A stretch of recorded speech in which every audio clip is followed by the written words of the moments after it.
E um mandado de prisão no sistema interno do Conselho Nacional de Justiça determinou a prisão do ministro do STF, Alexandre de Moraes. O autor do pedido, ele mesmo. O documento ainda refere-se a atos de Moraes de forma jocosa. Um ataque hacker não foi descartado. Depois do caso vir à tona, o CNJ tirou o processo do ar. Um trecho do mandado de prisão obtido pelo site Metrópolis diz o seguinte, abre aspas, determino a extração integral de cópias e sua imediata remessa para o inquérito 4874 e de todos os inquéritos de censura e perseguição política em curso no STF para o CNJ, a fim de que me punam exemplarmente. Espeça-se o competente mandado de prisão em desfavor de mim mesmo, Alexandre de Moraes. Publique-se, intime-se e faz o L. Fecho aspas. Pelo menos alguém teve senso de humor aí, hein, Fiuza? Só para registrar em nota, o CNJ informou que, abre aspas, o Conselho Nacional de Justiça identificou inconsistência fora do padrão no Banco Nacional de Monitoramento de Prisões, introduzida por usuário regularmente cadastrado no sistema. O caso já se encontra sob investigação oficial das autoridades responsáveis, fecha aspas. Essa foi a nota do CNJ. É uma ação, evidentemente, cuja... É uma ação subversiva, digamos assim, uma ação de guerrilha. Mas por que ela é significativa? Por que, como você disse, né, por que ela tem graça? Porque o próprio ministro está se transformando numa caricatura. Porque ele mesmo disse, em meio a risadas, que falta muita gente para prender. Ele mesmo se transformou numa caricatura. Ele mesmo transformou o cumprimento do direito no Brasil numa caricatura. Ele mesmo está conduzindo os seus trabalhos e as suas diligências de forma caricata. Por que é engraçado? Por que chega a ser engraçado? Claro que ninguém está achando graça na situação real, mas por que chega a se extrair humor dessa situação? Porque o ministro Alexandre de Moraes, ele, como falei anteriormente, ele não dá satisfação, não presta contas sobre diversos dos seus atos. Ele insere, por exemplo, nos inquéritos de 1001 utilidades, pessoas que não têm foro privilegiado, que não deveriam estar nunca, né, ali na jurisdição do Supremo. O Lula não foi reabilitado porque o Fachin disse que não podia ser julgado em Curitiba, porque em Curitiba eram julgados só crimes relacionados com a Petrobras. Então inventaram que as propinas do... Isso não negam, né? Ou negam. As propinas da Odebrecht no sítio de Atibaia, da OAS no triplex do Guarujá, não tinham a ver com a Petrobras.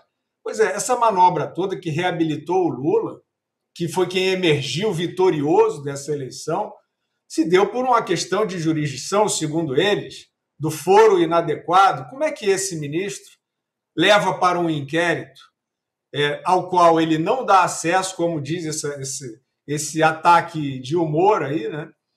Essa charge, né, que se fez nos sistemas do tribunal, do CNJ. Como é que ele não dá acesso aos advogados, aos processos que estão dentro dos seus inquéritos? Isso é uma ilegalidade manifesta, gritante. Então, é claro que foi uma ação espirituosa, porque mostra aquilo que a sociedade está vendo, que nós apontamos não porque nós estamos fazendo política ou porque nós achamos que um lado é melhor que outro lado. Nós apontamos porque não pode ser assim. Nós apontamos porque isso macula o direito. Todo mundo sabe que macula o direito. E se todo mundo sabe e continua vigorando, vigindo, prevalecendo esse estado de coisas, é porque há cumplicidade, né, na sociedade, daqueles que supostamente são inocentes nessa situação.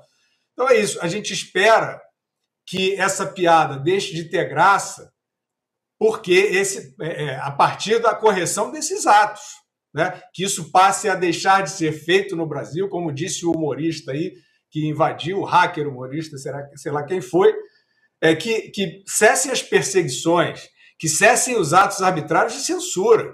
Isso é muito grave, está tendo a cumplicidade, a complacência de jornalistas, de advogados, e é por isso que virou essa caricatura, e essa caricatura se impôs, né? Uma caricatura não pode governar uma nação.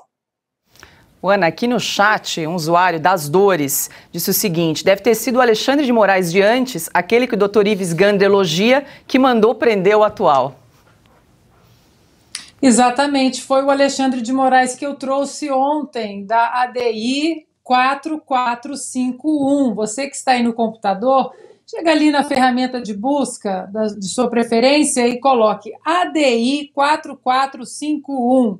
E você vai ver que o ministro, o relator da ação é o Alexandre de Moraes. E a ADI 4451 trata exatamente, vejam vocês, da liberdade de expressão. Ontem eu li um trechinho, mas vocês vão lá, que é bem interessante. Hoje eu vou ler o outro trechinho, que fala o seguinte, no final do relatório dele: o direito fundamental à liberdade de expressão não se direciona somente a proteger as opiniões supostamente verdadeiras, admiráveis ou convencionais, mas também aquelas que são duvidosas, exageradas, condenáveis, satíricas, humorísticas, bem como as não compartilhadas pelas maiorias. Ressalte-se que, mesmo as declarações errôneas, estão sob a guarda dessa garantia constitucional. Ou seja, o Alexandre de Moraes de 2018 está dizendo para o Alexandre de Moraes de 2022 que a liberdade de expressão ela é protegida pela nossa Constituição. E aí, esse agora de 2022 deve ter ficado muito chateado com o lá de 2018. E aí, Silvio, quem será que determinou a prisão do ministro Alexandre de Moraes, hein? Pois é, a situação no Brasil é tão grave, tão aguda, que eu fui rir quando você lia a notícia e por alguns segundos eu hesitei se eu poderia rir, né? E às vezes a gente tem até medo de comentar. E o Alexandre de Moraes, nesse momento que ele vive aí, nos últimos anos, ele achar que alguém está ligado a alguma coisa, pegar aqueles terabytes todos que ele já deve ter das quebras de sigilo, né? Ele quebrou o sigilo de 8 pessoas, segundo reportagem do Metrópolis, e deve ter tido acesso. Isso teria gerado um efeito em cascata de metade da população de vários municípios. Então, ele passar a censurar mais gente nas redes sociais, pedir quebras de sigilo, como eu disse, bloqueio de contas, a gente fica com um certo receio. E como bem a Ana disse, o Alexandre de Moraes, ele não leu o Alexandre de Moraes do passado. É incrível como, com o passar do tempo, algumas pessoas conseguem piorar, né? Conseguem enxovalhar a própria biografia. Depois da aula, né, que o Dr. Ives Gandra Martins deu nessa semana aqui, colocando o Alexandre de Moraes no seu devido lugar, na prateleira da história, eu acho que resta pouco a comentar, né? Mas, repito, é grave e assustadora a situação que a gente vive hoje nesse estado policialesco chamado Brasil, na qual a gente hesita se pode rir. Afinal de contas, tem humoristas exilados nesse momento. Humoristas foram censurados pelo TSE, chefiado pelo senhor Alexandre de Moraes durante a campanha. Todo mundo se lembra. E não é só um caso. O humor foi cancelado. O humor também foi proibido no Brasil durante essas eleições. E continua, porque todo mundo também se lembra daquela fatídica sessão do dia 20 de outubro, quando os ministros do TSE se autoproclamaram os guardiões do que pode ou não pode ser dito e escrito nas redes sociais do Brasil. Eles se autoconcederam esse poder, eles aniquilaram o papel do Ministério Público no ordenamento jurídico brasileiro, na sociedade brasileira, e disseram, até o dia 31, né, até o dia 30, até o segundo turno das eleições, até o dia 30 de outubro, num voto envergonhado da ministra Carmen Lúcia, ex-cala-boca já morreu, ela disse o seguinte: olha, é censura prévia, estavam analisando o caso do Brasil Paralelo, por exemplo, mas disse, dia 30 acaba, não pode passar. Passou, continua, tá tudo aí. Era isso. Augusto, eu vou ler só novamente um trechinho dessa peça fictícia, né? Espeça-se o competente mandado de prisão em desfavor de mim mesmo, Alexandre de Moraes. Publique-se, intime-se e faz o L. Bom, em primeiro lugar, eu acho que pela redação, pela competência na redação, foi um hacker, presumo. Vocês concordam com isso? Foi um hacker? Ele está preparado para ocupar esse cargo aí, porque ele redige muito bem e bem melhor aí do que o próprio Alexandre de Moraes.